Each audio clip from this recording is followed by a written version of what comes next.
Let's go ahead and go through the core profit skills that we began yesterday. I got some great stuff for you. Anybody remember what they were? Number 1 was exposure. Number 2 was interview. How many of you that interview concept changed your perspective? The turn in the table on the prospect, right? Interview / initial contact. Number 3, presentation. Number 4, close. Number 5, follow up. Number 6, OJT. Number 7, duplication. Number 8, leadership development. Now, yesterday, I think we thoroughly talked about exposure and we talked about interview and initial contact. I had another thing be brought back to memory in which I have seen. How many of you in your line of work, you have calls that come in for what you do? Okay, cool. Now listen to me carefully. There's quite a few of you that have calls that come in. Exposure happens on many different levels, all right? Many different levels exposure can happen. If you have calls coming in, don't be lazy with those calls that come in. You need to take advantage of every call that comes in, and you need to treat it as though it is the potential for something in the future.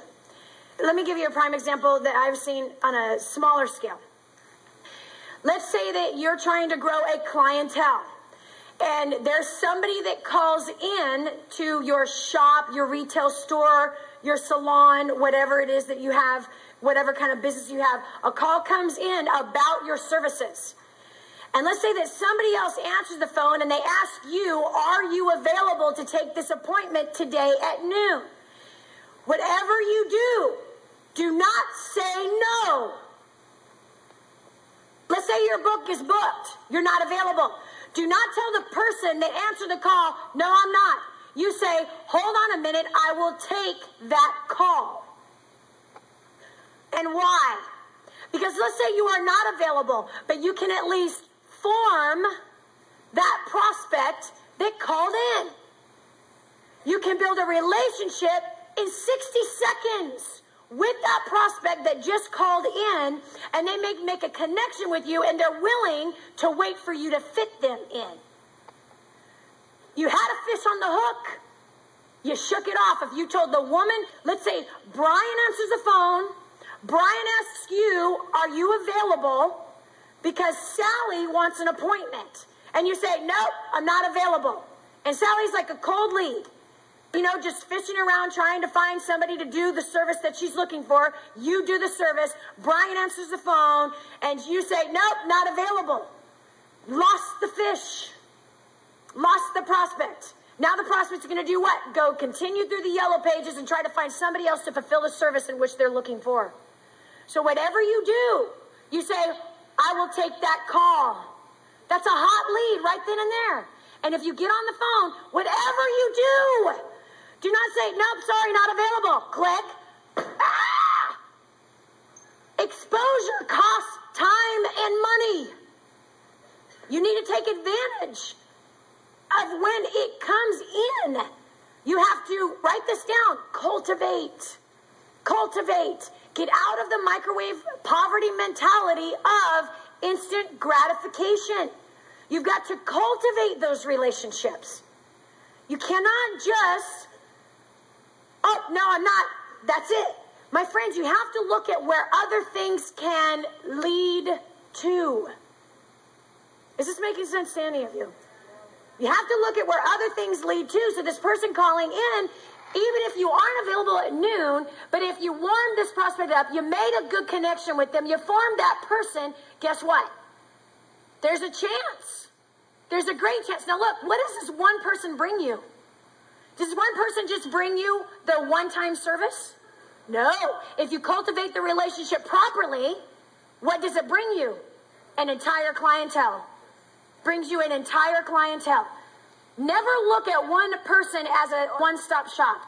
There are at least 200 people behind that person that you can have access to if you cultivate the relationship properly. Do you understand? Powerful. Never look short term. Always look long term. Here's another form of exposure that we did not get into yesterday, and that is coming up with bonuses or coming up with a referral program in some way. Like this. If you have a current clientele, you can put in some kind of freebie. Maybe what you could do is offer your service like what we did. What I did in the very beginning of DannyJohnson.com is that we offered free conference calls every single week. Now, was it really free? No, it cost me money. I had to pay for the conference bridge, and it was my time in developing the content and then delivering the call. And so it actually was an investment on my part. That's called an advertising budget. Hear me out. There's certain advertising that can be more powerful than other advertising. How many of you are not proficient in advertising? Okay, me neither. But there's one place I have mastered, and that is relationship marketing. Relationship marketing is my expertise. However, it is important that you have multiple levels of exposure. And with multiple levels of exposure, if there's an area that you're not proficient in, you hire other people to do that for you. Don't mess around with things you don't know how to do. Don't try to become everything to everyone, and don't try to become the expert in every department of which your business has or what your company or your job has. That's not your job.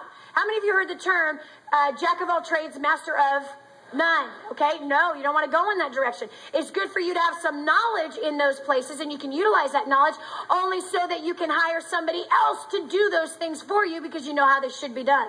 And it's always trying to find expertise in areas where you don't have it. So look, 2 ways to advertise, and again, here's one of them. If you have a product or a service, as I did, I teach, okay? And what I did is I gave something up for free. That was my advertising budget. All right? So I gave part of a service and a product for free. Why? Because I knew that if I gave really good stuff and people got results, write this down. The root of your success is results. The root is results. You see, if you don't produce results, your freebie don't mean squat. Do you understand? But how many of you know that you have something, a product, a service, an idea that gets results? So this is what you have. You have a powerful source of advertising. You have a very powerful source of advertising if what you have gets results. The result of people love it and they want to buy it again and again and again. Or it could be a result of how it affects the body or how it makes somebody feel. Okay, whatever the result is, that's what you have to sell is the results. So our whole thing was not just to put up fluff, blah, blah, blah, blah content. No, it was specific hands-on tools that people could get results with now. How many of you have listened to calls on our website and have gotten results now? Yes, you have. Just from listening to a free call. So when people were listening to something free, okay, that was my advertising budget. And in that advertising budget, it made them want more. Made them want more. It has to be strategic. Some of you just give stuff away for free without any strategic connection at all. So let me show you how to make a strategic connection. One of them is if you're going to put up a product or service or an idea up for free, there has to be what we call a back end for that free item. So in this case, let's say, and I was talking to my friend about this very same thing. Okay, so here's what you can do. Take your service and think about, let's say that she has a service that just gears towards women. So with that service that gears towards women, and now listen to me, I want you to expand your mind on exposure concepts here. Expand your mind even on the interview concept here because these two things go together. So what it is that you can take your service and you think, okay, who uses, write this down, who uses my service? Or who uses my product? What are different organizations that can use my service or my product? Don't just stay stuck in the one place that everyone else has told you that could use it.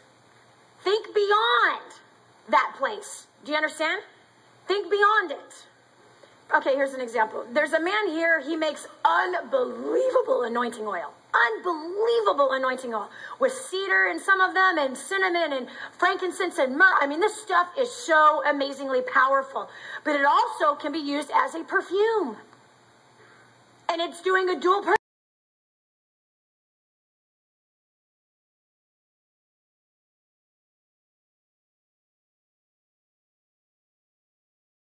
It is not only designed for the church. What else can it be used for? Oh my gosh, massive market, and now it is a full-on weapon under the radar. Do you hear me? Now it's a weapon under the radar. And so when he thinks of this item that he makes in terms of, and it's expensive stuff, really, really expensive stuff. Why? Imported oils, the bottles are imported, all the spices and all this stuff. We're talking very expensive, high quality, and he gives more away for free than he does that he charges. I'm like, hello? He tried to give it to me for free. I said, I will not take that for free. There is a great value in this, and you need to charge full price. Why? I said, you're robbing yourself. He says, oh, but I just use it to get out of your mentality of this. Because then you can take that money and give it to that orphanage in India. Now that money is strategically being used instead of just giving the stuff away to people that could care less about it. How many of you, when someone gives you away something for free, you typically don't use it, it just sits somewhere? There's no value in it, okay? There's no value in it. It usually just sits there, okay? That's what I'm saying. If you're going to do something for free, my friends, it has to be strategic. Hear me? How many of you have given stuff away for free? And the end result is what? Nothing. So you have to have something strategic. There has to be a strategic point in the item that you're giving away. There has to be what they call a back end. There has to be a path for which somebody's going to follow for that freed item that leads to the next place, okay? So, this is what I shared with him. He's here in the room, that you need to, no, think beyond, dude. This is an amazing perfume. So, my point is that don't just think that your product or your service is just in one place. Do you remember what I taught you yesterday? That the biggest breakthroughs in innovation are what? Unrelated industries. So get your mind out of small thinking and expand and think, now who can use my product, service, or idea? And how can it be used? What are all the different connectors is what you call it. All the different connectors that can utilize what it is that I have or what it is that I do. So in this case with Brenda, here's the deal. I said, girl, make a list of everybody that you know that works with women. She does nails. She's a manicurist. Okay? What other services have women in it that you could do a joint venture with? For example, banks have a lot of women and women that like to wear nails. Who do you know that works in a bank? Call that person, ask if you can speak to the manager, offer a free full set for them to use as an incentive for them to get increased sales. About 900 people missed that. There's about 900 of you that missed that. Hear me. Your environmental products. Same thing. This whole group has environmental products.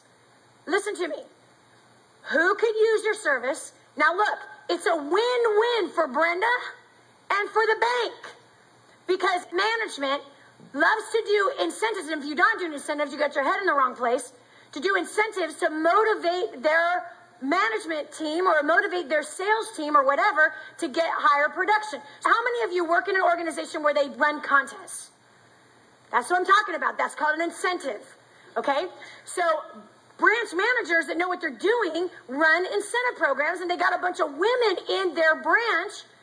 Women who like to get their nails done, women that like to get their nails filled. What does that do? Brenda's saying, hey, listen, I'd like to offer my service one free for you to use as an incentive for your branch. So whoever gets the most new applicants, whoever does the most loans, you can give away my service for free to them. Now that motivates their sales force. Yes, I'd love to get my nails on for free. Great, Brenda has a new client. But does Brenda have one new client? What does Brenda have if she cultivates that client properly? Endless. It's endless. Why? She's the best. She's the best. She's the best at what she does. Do you understand? Listen to me. What is inside of a seed? What is inside of a seed? Someone says potential. apple. Okay, somebody just said, okay, so what's inside of an apple seed? Life, fruit, more seed. Listen to me. An entire orchard is what's inside of one seed. An entire orchard is inside of one seed. Not just one apple, not just a tree with apples. Listen, but a tree with apples that all have seeds in them that can be planted and multiplied. You've got to see beyond the one person that you're bringing into your product line or service or idea. Everybody is one seed that has the potential to be an entire orchard. It's about cultivating that seed. Okay? Does that help anybody? Okay. So use your product or service as a way to cultivate incentives for other organizations that can take advantage of what you do. Do you get it? Okay, cool. All right. That's another form of advertising. Now, another form of advertising, obviously, is just straight advertising. I recommend that you hire advertising firms. They get results at what they do. Advertising is a crapshoot. It's a constant missing target. And if you don't know and specialize in that line of work, you'll miss it. And you'll waste your money. Let me just give you a quick story on that. When I first got started in business the first time around, we used to run advertising that used to get me, just a small little ad that used to get me 40 to 60 calls every single day. But that same exact ad a year later got me 3 calls a day. The same ad in the same papers in the same city. Just 1 year later, got 90% less calls. Do you hear me? So people that advertising is their specialty. Let's put it this way. How many of you are not brain surgeons? Therefore, how many of you think it would be stupid for you to try to perform brain surgery? And why? You don't know how to do it. You don't have the skill to do it. So do you hear what I'm saying? If that's not your specialty, don't try to mess around with it. Hire other people to do it well. EarnProLeads.com is here. They are an advertising firm. So they're a great place to be able to, a great source for you to be able to do some advertising with. Okay?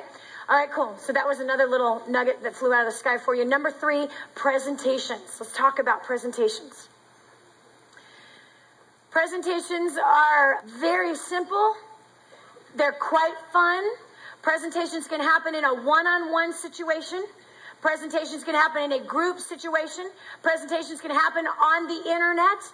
Presentations can happen in the form of a video or even audio, some form of CD. It can even happen one-on-one over the telephone. Okay? Presentations, there's no limit as to how a presentation can be done. There's absolutely no limit at all. All right? But let me give you an outline on how to do a good presentation. And again, this is just a guideline. You're going to have to fill in your own blanks based on what it is that you do. Now, a presentation works, by the way, in an interview. This will apply to you interviewing for a better position, and it also works for the interviewer. If you're a company that is interviewing people, you will have an outline similar to this in your interview. I don't know if you realize this or not, but if you are in a position of hiring, that is a sales position. Do you understand? That is a sales position. You are selling what it is that your company has to offer to this applicant that you feel is definitely qualified for the job. But again, don't sell like an amateur. Do it as a professional where you're switching the table and you're making them what? Sell you. The object is to get the prospect to what? Sell you. On who? On them. So that you're not in that hypey, promotional, oh, it's phenomenal, it's amazing, it's hypey nonsense. No, you're in control of the conversation. You're creating an eager desire in them to want to do what it is that you have. They now are selling you that they are the right person for the job. Okay? Alrighty. So, number 1 in a presentation. There's an introduction. Again, this goes for interviewing people. This also goes for you being the interviewee.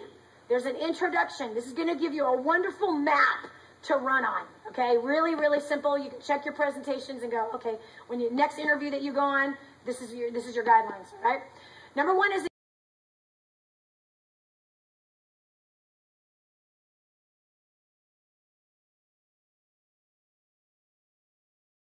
I talked about what was in my past a little bit. I talked about my failures. I talked about, growing up in a dysfunctional home, and it turned out that almost all of us did. I built a bridge between me and you, and the whole point of the introduction is that the person listening to you says, oh, me too. Do you hear what I'm saying? They're just like me. And why do we want to do that? Remember, what did we find out about people yesterday? What are they interested in? Themselves. So they're always looking for people that are what? Like them. You guys listened yesterday. I love it. Okay, so the introduction, called the ID. The most important thing with your introduction is building Me Too's. So now listen to me carefully. Presentations can be up to 5 minutes, up to an hour, up to hours and hours and hours and hours. Okay? All right, so introduction is to build Me Too's. It's to create everybody on the same side. All right? Now, if you're going into an interviewing type situation where you're interviewing a company that you want to distribute what it is that you market, you're interviewing a producer that you want to produce a product, an idea, or service that you have, you're trying to get your foot in the door somewhere, important that your introduction builds Me Too's. Something else, if there's really a big break that you're after, you want to try to find out as much information as you possibly can about the person you're meeting with. Yeah. You want to find out as much information about the person you're meeting with. You want to find out as much as you possibly can.